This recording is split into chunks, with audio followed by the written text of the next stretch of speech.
Hello नमस्कार. स्वागत करते मी आपल्या न्यू ब्लॉगमध्ये. तर आज भारताचा 80वा स्वातंत्र्य दिन आहे. तर सगळ्यात पहिल्यांदा तुम्हा सगळ्यांना भारताच्या स्वातंत्र्य दिनाच्या हार्दिक हार्दिक शुभेच्छा. Happy independence day to all. तर मला इतकी उचकी लागली आहे. पाणी मला पाणी दे.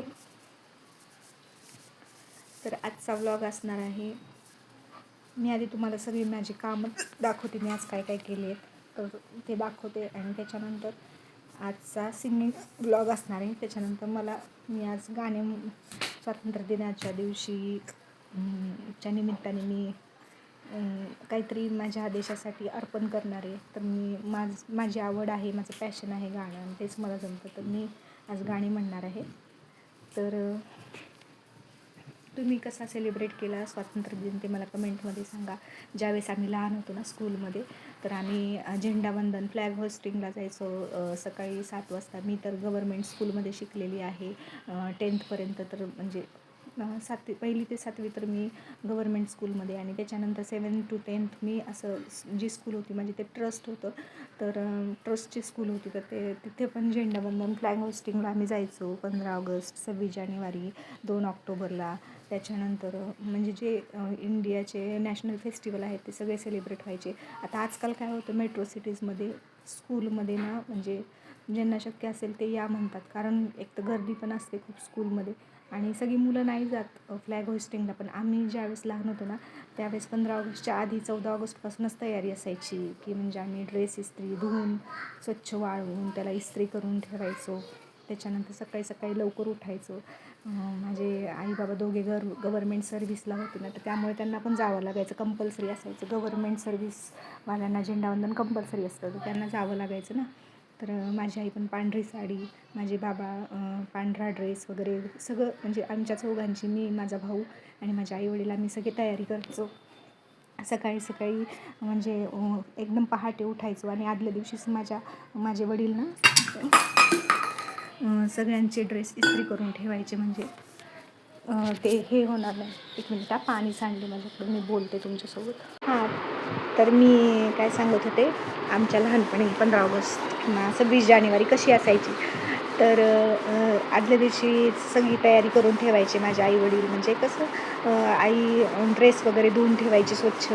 त्याच्यानंतर सॉक्स, ड्रेस, युनिफॉर्म पूर्ण माझे वडील इस्त्री वगैरे करून ठेवायचे रात्रीच. मग आम्ही रात्रीच मी तर अलाराम लावून झोपायची की म्हणजे सकाळी प्रभात फेरी किंवा फ्लॅग होस्टिंगला जाण्याची एक वेगळीच मजा असायची. तर सकाळी पहाटे आम्ही लवकरच उठायचो. मग माझ्या वडिलांनी रात्रीच म्हणजे आदल्या दिवशी रात्रीच खारी आणून ठेवलेली असायची. खारीचा तो दिवस असायचा की खारी त्या दिवशी खायची असं ठरलेलं असायचं. तर खारी आणून ठेवायची. मग आम्ही सकाळी पहाटे उठून चहा खारी खाऊन आम्ही स्वच्छ आंघोळ वगैरे करून कपडे वगैरे धुतलेले इस्त्री केलेले कपडे घालून शाळेमध्ये जायचो. आणि शाळेचं वातावरण तर एवढं छान असायचं ना. शाळेमध्ये ती पांढरी पुट्टी असते ना, ती सगळीकडून अशी मारलेली असायची लाईन. मग सगळी मुलं लाईननी त्यांच्या स्टँडर्डप्रमाणे उभी राहायची. 1st standard, 2nd standard, 3rd standard सगळी मुलं एकाच गणवेशामध्ये कडक इस्त्रीचे युनिफॉर्मचे. आणि सगळ्या ज्या लेडीज म्हणजे जे टीचर्स होत्या ना, लेडी टीचर्स आम्ही बाई म्हणायचो. तर त्या सगळ्यांनी व्हाईट साडी घातलेली असायची. शाळेत जिथे फ्लॅग होस्टिंग असायचं ना, जिथे फ्लॅग हे करायचे वर चढवायचे म्हणजे झेंडा, तिथे मस्त रांगोळी काढलेली असायची. आणि सर वगैरे आमचे जे असायचे, जे आम्हाला सर शिकवणारे असायचे ना, ते सगळे असे कडक इस्त्रीच्या युनिफॉर्ममध्ये व्हाईट कलरचा शर्ट आणि व्हाईट कलरची पॅन्ट. आणि माझे एक आवडते सर होते गणिताचे, त्यांचं नाव घेते मी आता, कुंभार सर होते. ते मॅथ्स पण शिकवायचे. तर ते एकदम असं व्यवस्थित सगळं तयारी वगैरे करायची फ्लॅग होस्टिंगची. छान मस्त झेंडा वगैरे चढवायचे, ते सगळी तयारी करायची फ्लॅग होस्टिंगची. आणि खूप मस्त सगळ्यांनी आवरलेलं असायचं. सगळे यायचे, मग आम्ही लाईनमध्ये उभा राहायचो. आणि गाणे म्हणजे आमच्या शाळेत ना स्पीकर होता. तर सकाळी पहाटे म्हणजे कधी 6 वाजल्यापासूनच त्या स्पीकरवरती ना गाणे लागलेले असायचे. बॉलिवूड सॉंगच लावायचे ते, पण देशभक्तीपर बॉलिवूड सॉन्ग किंवा असे देशाची गाणी लावलेली असायचे. तर इतकं म्हणजे असं नाही का आपण म्हणतो ना देशाबद्दलचं प्रेम किंवा पॅट्रिऑटिझम, मला असं इतकं हे व्हायचं ना. मला असं वाटतं ना आजकालच्या मुलांमध्ये ना पॅट्रिऑटिझम थोडंसं कमी जाणीव आहे त्यांना, किंवा ना शाळेमध्ये पण एवढं एन्थुझियाझम दाखवत नाहीत. फ्लॅग होस्टिंगला बोलवणे किंवा मुलांचे वेगवेगळे प्रोग्राम घेणे. आमच्या शाळेमध्ये फ्लॅग होस्टिंग झाल्यानंतर सगळ्यांना खाऊ दिला जायचा आणि त्याच्यानंतर प्रोग्राम पण असायचा किंवा प्रोग्राम आधी घेतलेला असायचा आणि त्यांना बक्षिसं त्या दिवशी दिली जायची. गाण्याचा, डान्सचा वगैरे विविध गुणदर्शन, भाषण असायचं. तर खूप छान कार्यक्रम असायचे शाळेमध्ये पण. 15 ऑगस्ट, 26 जानेवारीची खूप आम्ही आतुरतेने वाट बघायचो. तर आजकालच्या मुलांमध्ये ते एन्थुझियाझम दिसत नाही आणि पॅरेंट्सला पण तेवढे ते एन्थुझियाझम नाही आहे की मुलांना तयार करून नाही का शाळेत पाठवायचं. वोटिंगला आणि 15 ऑगस्ट, 26 जानेवारी या दिवसांना ना एक ॲज अ हॉलिडे म्हणूनच बघतात. ते मला खूप म्हणजे मनाला खटकतं. खरं तर हे नॅशनल फेस्टिवल आहेत. आपले रिलिजियस फेस्टिवलपेक्षा पण आपण नॅशनल फेस्टिवलना मोठ्याने आणि जोमात साजरे केले पाहिजेत. तर मला असं वाटतं. आणि बाकी तुम्हाला काय वाटतं तुम्ही कमेंटमध्ये कळवा. आणि आज मी कसं सेलिब्रेट करणार आहे, तर यावर्षी मी म्हणजे स्कूल जॉईन केलेली नाही आहे. त्यामुळे मी घरीच माझ्या देशासाठी काहीतरी अर्पण करणार आहे. माझी देशभक्ती दाखवण्यासाठी. तर माझे एकच आवडीचा छंद आहे ते म्हणजे गायन. तर त्याच्या थ्रूच मी माझ्या देशाला मानवंदना देणार आहे. तर मी पॅट्रिओटिक सॉंग्स 2 म्हणणार आहे. तर याच्या पुढच्या ब्लॉग म्हणजे या कंटिन्यू ब्लॉग बघत राहा तुम्ही. याच्या पुढच्या क्लिप ज्या असणार आहेत त्या गाण्याच्या असणार आहेत. ते गाणे कोणी म्हटलेत किंवा काय म्युझिक कोणी दिले, कुठल्या फिल्ममधलं आहे, ते सगळं मी तुम्हाला सांगणार आहे. जसं मागच्या सिंगिंग ब्लॉगमध्ये सांगितलं होतं.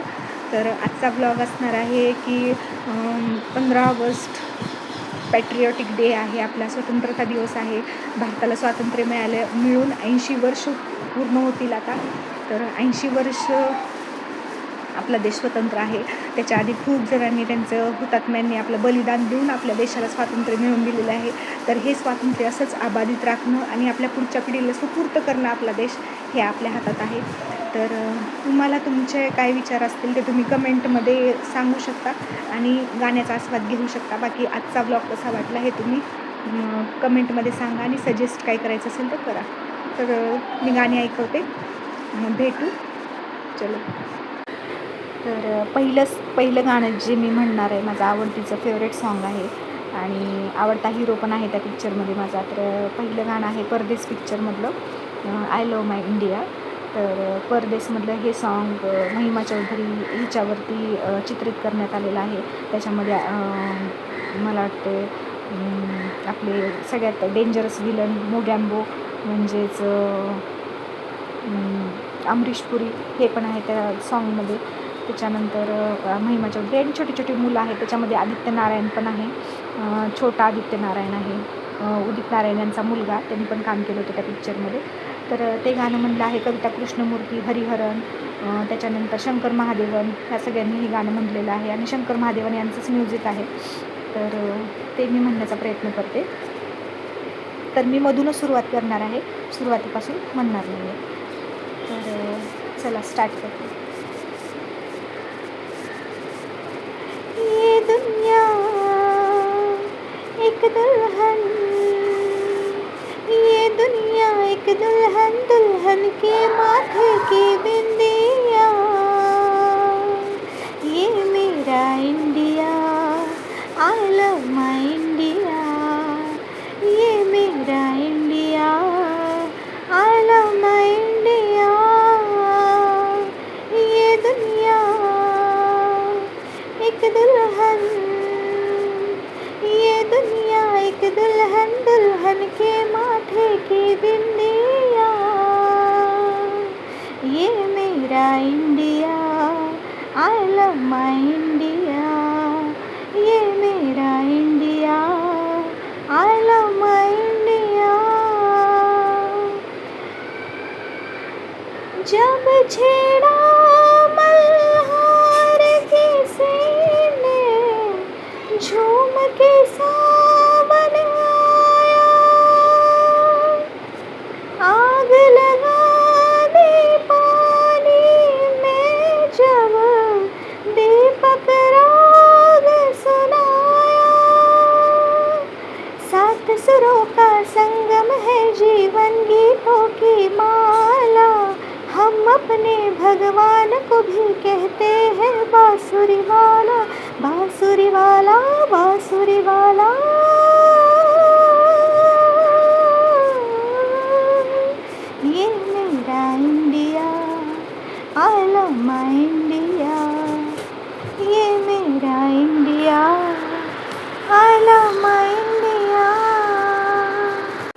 दुसरं गाणं मी म्हणणार आहे ए वतन वतन मेरे. राजी मूवीमधलं सॉन्ग आहे, आलिया भट्ट आहे त्याच्यामध्ये आणि विकी कौशल पण आहे त्या मूवीमध्ये.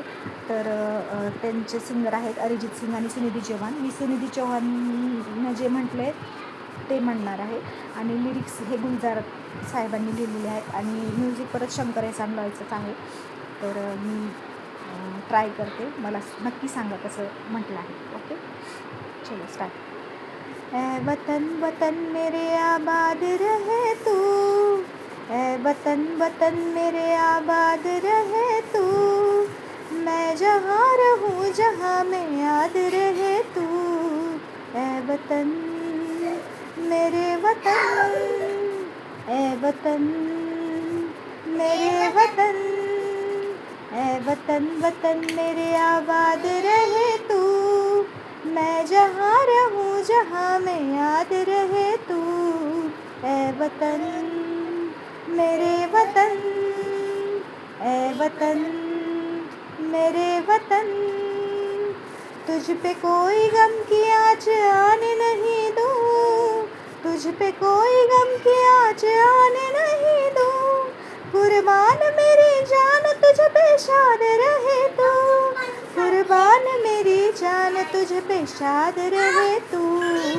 ए वतन मेरे वतन, ए वतन मेरे वतन, ए वतन वतन मेरे आबाद रहे तू, मैं जहाँ रहूँ जहाँ में याद रहे तू, ए वतन मेरे वतन, तू ही मेरी मंजिल है पहचान तुझी से, तू ही मेरी मंजिल है पहचान तुझी से, पहुँचूँ मैं जहाँ भी मेरी बुनियाद रहे तू, पहुँचूँ मैं जहाँ भी मेरी बुनियाद रहे तू, ए वतन मेरे वतन, ए वतन मेरे वतन. बघा किती छान आहे ह्या गाण्याचा अर्थ. ए वतन वतन म्हणजे मी माझ्या देशाच्या बाहेर कुठे जरी गेलो तरी माझी जी ओळख आहे ती फक्त माझ्या देशामुळे आहे. खूप सुंदर आहे. तर इमोशनल झाली मी थोडीशी, तर इमोशनल झाली होती थोडीशी. गर्व आहे मला मी भारतीय असण्याचा आणि तुम्हालाही असलाच पाहिजे. तर